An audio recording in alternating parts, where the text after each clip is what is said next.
Bienvenue pour ce nouvel extrait de l'émission Twitch Trop Sport. Bonjour à tous et à toutes et bonjour Antoche. Bonjour à toutes et à tous et bonjour Théo, c'est un plaisir de vous retrouver pour cet extrait de notre dernière émission en live.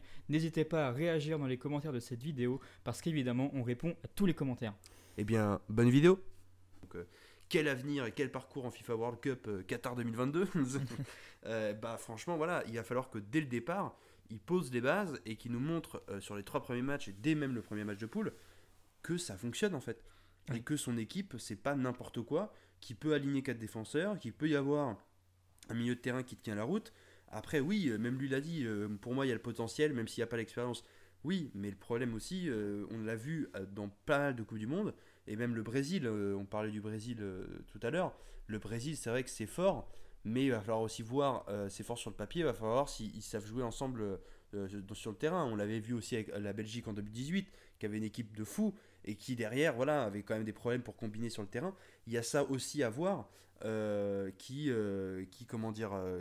sera comment dire, à voir et à discuter et à voir si justement il arrive à trouver les bonnes solutions.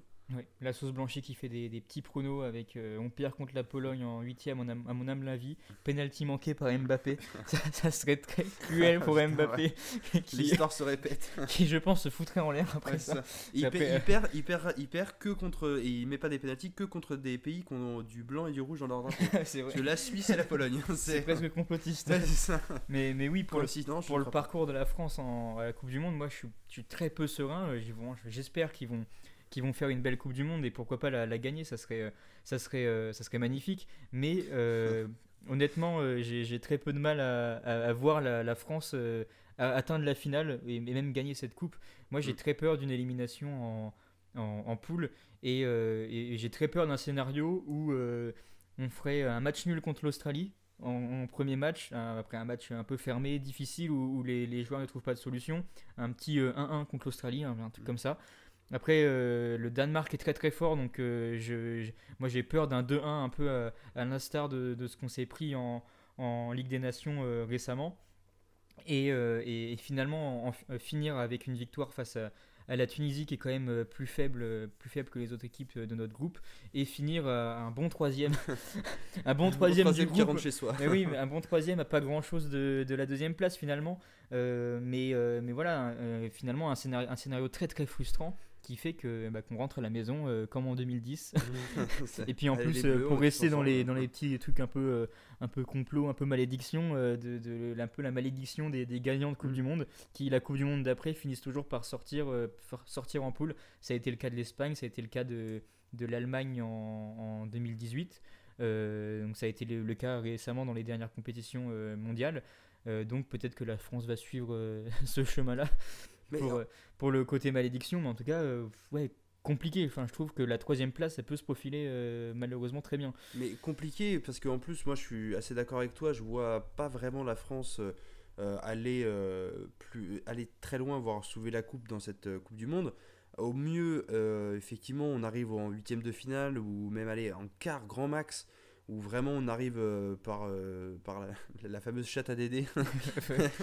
La chatte à Dédé qui Mais sachant qu'il y a déjà eu la chatte à Dédé sur le tirage du groupe quand même. Oui, parce c'est que vrai. finalement, sur tous les groupes qui sont Ouais, mais ça, vraiment des groupes de elle a fous. l'air d'être increvable. Ah, vraiment. Chatte. Vraiment. Et, Après, ça se trouve, quand ça sera Zidane aux commandes, on va se taper des groupes avec le Brésil, Ouais, c'est l'Argentine. Mais on va les niquer, c'est ça le Ouais, truc c'est ça le différent. truc. Mais non, mais en fait, c'est moi ce qui me fait d'autant plus peur, et je suis d'accord avec toi là-dessus. Et c'est pour ça que je disais ça comment dire, dès le départ, il faut qu'il montre que c'est cohérent et qu'il a un plan. Parce que moi, ce dont j'ai peur, c'est ça. C'est qu'on arrive en premier match de poule et dans les autres matchs de poule, où en fait, il nous montre que il a peut-être un plan, mais que son plan il fonctionne pas et qu'on est en train de se chier dessus et de se faire défoncer et qu'on va sortir. Et qu'on sort justement en poule avec une troisième place à la con, tu vois, genre où on va peut-être bien jouer et tout machin sur le dernier match. Ah, c'est génial, mais de toute façon, ça servira à rien. Ou au pire, ou enfin au mieux du coup, je vois, voilà, on passe les poules un peu de manière chanceuse avec un truc justement où on gagne pas de fou, on joue à moitié bien, à moitié mal, et où effectivement on se fait défoncer après, enfin on se fait arrache par la Pologne ou par une autre équipe, en huitième ou plus tard d'ailleurs. Mais je vois pas, je sais que Noël Le Graët a fixé comme objectif demi-finale.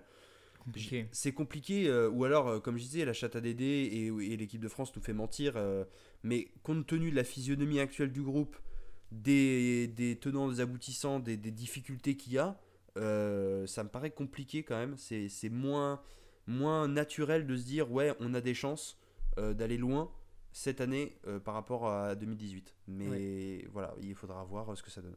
Mais compliqué, moi, enfin, c'est vrai que je l'espère pas parce que j'aimerais bien que la France fasse un beau parcours et nous fasse mentir, mais c'est vrai que moi j'ai cette petite appréhension de me dire que l'entrée en huitième est loin d'être gagnée, malgré un groupe facile qu'on pourrait presque prendre à la légère, parce qu'à part le Danemark, l'Australie et la Tunisie, ça reste largement prenable et encore heureux pour C'est une pour ça équipe qu'on comme parlait la de chat France. à Dédé quand même. Bah On oui, s'était c'est ça. dit, putain, c'est Parce que quand on nickel. voit en plus tous les groupes quand même de cette phase de groupe de Coupe du Monde qui sont tous avec du très gros niveau, il y a toujours au moins deux grosses équipes qui sortent du lot. Là, pour le coup, la grosse équipe à côté de la France, c'est le Danemark. Sans manquer de respect au Danemark, ils sont très très bons. C'est pas Ils non sont pas plus, si bons que ça. c'est pas le Brésil, c'est pas l'Argentine, c'est pas les Pays-Bas, c'est une équipe qui, normalement pour la France, encore une fois, reste prenable. Et on l'a vu qu'à la Ligue des Nations, ça, on a buté contre eux. Moi, j'ai peur qu'on rebute contre eux encore en Coupe du Monde. Parce que finalement, entre la Ligue des Nations et la Coupe du Monde, il n'y a pas eu beaucoup de changements. Et encore pour la France, il y a eu des blessés en plus, des situations un peu plus compliquées à gérer. Donc, pas serein là-dessus. Et l'Australie et la Tunisie, ils peuvent finir par faire quelque chose et nous faire finir bon troisième, quoi. Ça, c'est vraiment le scénario qui me fait peur et que j'espère pas, mais que je peux voir arriver, quoi. Et puis c'est le problème de ces phases en plus à élimination directe où voilà, t'as 3 matchs en Coupe du Monde, t'as 3 matchs pour aller en phase finale.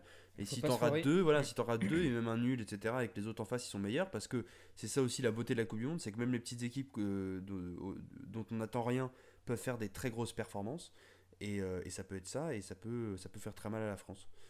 Donc, et on l'avait vu en 2018, je crois que c'était l'Allemagne qui affrontait un groupe assez prenable et qui se faisait sortir par la Corée du Sud, il me semble. Qu'on n'imaginait pas du tout battre l'Allemagne et qui finalement s'est déchiré sur le terrain, a réussi à battre l'Allemagne et faire que l'Allemagne avait fini troisième, je crois, et du coup bon troisième, et puis hop, ça rentre à la maison. Ça rentre à la maison alors qu'on est champion du monde. Voilà, et c'est aussi bon, après tu me diras là, et du coup il y a encore des champions du monde dans la liste, hein, mais bon, il y a Benzema, il y en a certains qui veulent quand même aller chercher le titre, mais il y a aussi peut-être ce statut en fait d'arriver vainqueur, enfin en tout cas d'arriver en ayant le titre déjà il y a 4 ans. Il y a peut-être des fois cette surdose de confiance en se disant bah on l'a remporté, etc., qui pourrait jouer. Là, bon, il y a aucun avec les blessés qu'il y a, etc. Ils savent que l'équipe est fébrile et qu'il va falloir aller chercher. À voir ce que ça donne. Mais bon, en tout cas, on vous proposera des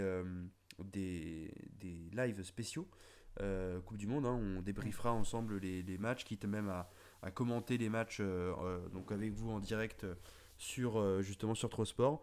Restez donc à l'affût de ce qui est proposé sur la chaîne, mais voilà, par contre on sera bien sûr de tout cœur avec l'équipe de France. C'est pas parce qu'on les voit pas aller en finale et soulever la coupe qu'on ne sera pas avec eux, mais ça va être compliqué cette Coupe du Monde au Qatar pour l'équipe de France.